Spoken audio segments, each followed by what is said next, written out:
Bonsoir à tous mes chers héroïstes, et bienvenue sur la petite pause JDR, ainsi que dans le 4e épisode de mon histoire interactive. Voyage temporel. Avant de commencer, j'aimerais m'excuser pour le retard que j'ai pris sur la série.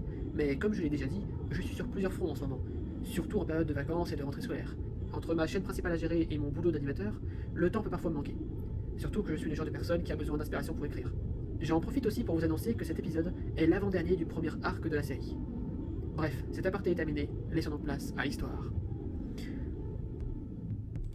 Le petit groupe, constitué de la générale, de Rachelia, ainsi que de l'inventeur, se mirent en marche vers le palais impérial, alors que le soleil laissait place aux étoiles dans le ciel nocturne. Rachelia fermait la marche et ne parlait pas trop, se contentant de veiller à la sécurité de tous. La cité avait des allures de ruines, mais aussi de véritables forteresses. L'ambiance était grise et triste. Le sol était recouvert de plaques de métal à l'intérieur des bâtiments, et les rues étaient recouvertes de roches. Chaque bout de bâtiment n'allait pas forcément avec celui qui était juste à côté, et il pouvait y avoir deux bâtiments totalement différents, mais qui, esthétiquement, se ressemblaient comme deux gouttes d'eau. Bref, avec une vision artistique, cette cité est une métaphore claire et nette du chaos. Plus il progressait dans la ville, plus les bâtiments étaient de plus en plus hauts et plus ils étaient de plus en plus collés ensemble. Cela formait presque une sorte de pyramide aux formes un peu excentriques.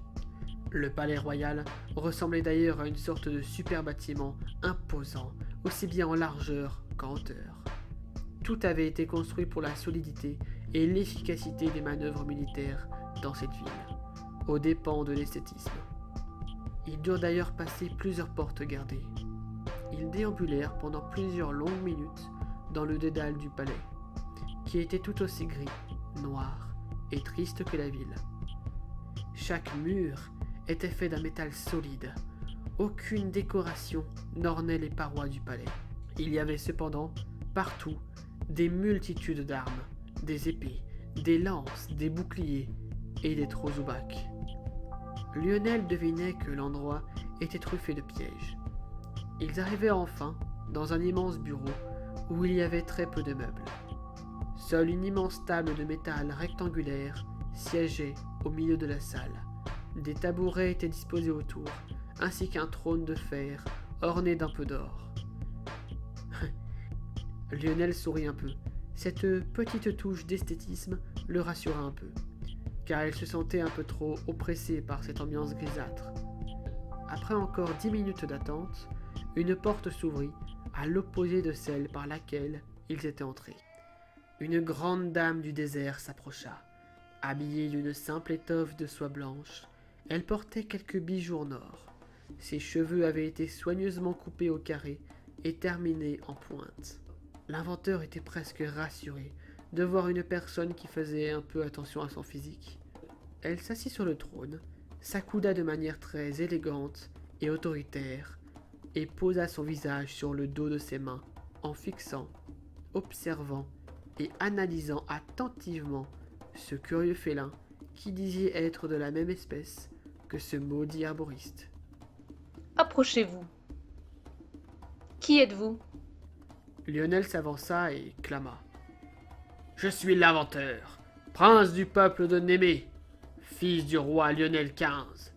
Pourrait-on me libérer de cette entrave pour qu'on puisse continuer cet échange ?» dit-il en désignant ses mains liées. La reine hocha la tête et Rachelia le libéra, non sans prudence. Un métis alors. Je vous en prie, asseyez-vous. Je suis Eliasabeth, reine des Dames des Sables et gouvernante d'El-Malexia, notre dernier sanctuaire encore debout. Je suis honoré de vous rencontrer, votre majesté. Je suis désolé pour les agissements de mon confrère. Les seigneurs du temps doivent protéger et servir les autres civilisations, pas leur mettre des bâtons dans les roues. La reine regarda d'un air mécontent son général. Je ne pensais pas que vous lui aviez parlé de cet incident. Miséricorde. Elle souffla un peu et continua. Mais ce n'est pas grave. Je suis rassurée de voir que vous n'êtes pas de la même trempe que cet arboriste. Ne vous inquiétez pas, elles n'ont pas dit grand-chose. En vérité, je connais déjà l'histoire de votre peuple. Je vois. Mais dites-moi, pourquoi êtes-vous venu ici? Lionel se rendit alors compte qu'il n'avait pas vraiment de raison personnelle à voyager dans l'espace et le temps. Seule la curiosité, la science et le besoin de s'éloigner de sa planète natale l'avaient poussé à créer sa machine. Ce qui, en vérité, sont des raisons tout à fait louables. Et maintenant, il était sans doute coincé ici pour un très long moment. Pour la science, je suis d'ailleurs arrivé dans une machine temporelle. Mais elle s'est fait attirer par un tourbillon de sable causé par le ver géant qui m'a attaqué. C'est là que vos dames m'ont sauvé et m'ont fait prisonnier par la même occasion. La reine sortit une bouteille d'un liquide rougeâtre et servit deux verres, un qu'elle tendit vers l'inventeur et l'autre qu'elle but très délicatement. Je suis navré pour votre machine. Les sous-sols de notre planète sont de véritables labyrinthes et sont gardés par nos petits amis les vers géants. J'aurais bien monté une petite expédition, mais nos épaules ne sont pas conçues pour attaquer les vers sous le sable. Lionel regarda le verre et le déclina gentiment. Je pourrais vous aider à améliorer vos machines, car je suis l'inventeur.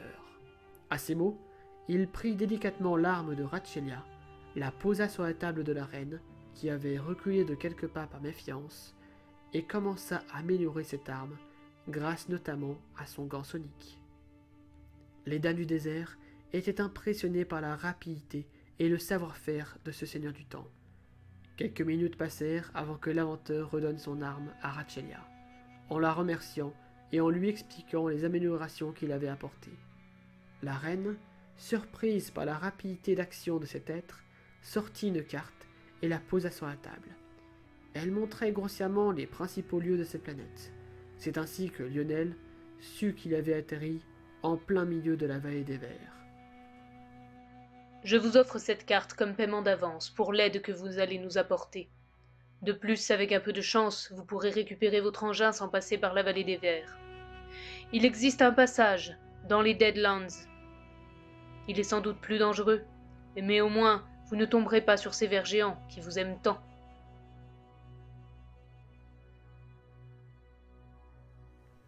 Choix numéro 1. Lionel aide les dames du désert à améliorer leurs machines et combattre les vers dans leur vallée. Choix numéro 2. Lionel aide les dames du désert à améliorer leurs machines, mais se dirige vers les Deadlands afin d'avoir plus de chances de récupérer sa machine.